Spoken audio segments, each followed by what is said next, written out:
We all want to improve the technical side of our backswing, but here is one of the biggest issues I see on a regular basis, which is plaguing the width of your backswing, and also it's contributing to the chest spinning out in the downswing, causing us to get a little bit too steep.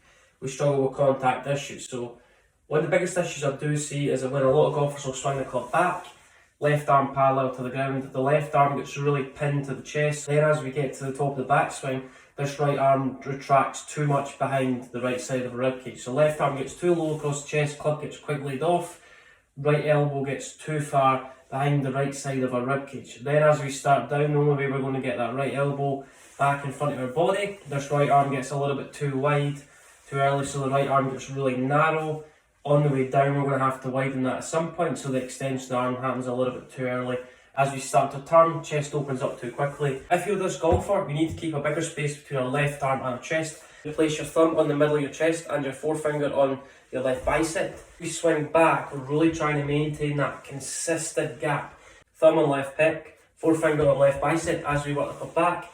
The feeling from here is I feel like my left side of my ribcage is starting to rotate into the backswing. So how would that look? So swing the club back, we're keeping a continuous gap. I feel like my left hand's stretching as far away from my body as possible. I feel like my left side of my ribcage is moving across. I feel like my right shoulder's going a little bit more up and back, and my ribcage to start rotating into the backswing. As soon as my left side of my ribcage starts rotating, that's going to open up my upper torso, my thoracic region, and it's also going to force my right shoulder to work up and back a little bit better. So if we add a little bit more upper body rotation, we're going to add the depth in a little bit later. Use that drill. Don't pin your left arm to your chest where we get really narrow and it distorts our body rotation.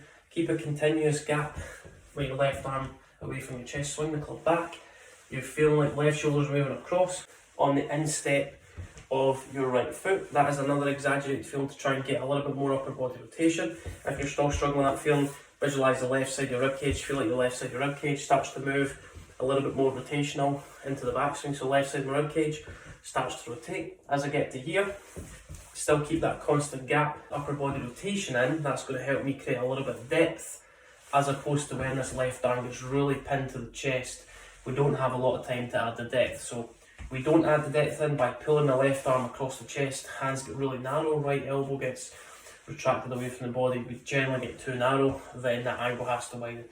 To create the depth in the arms, we've got to create a little bit more upper body turn. How does that look?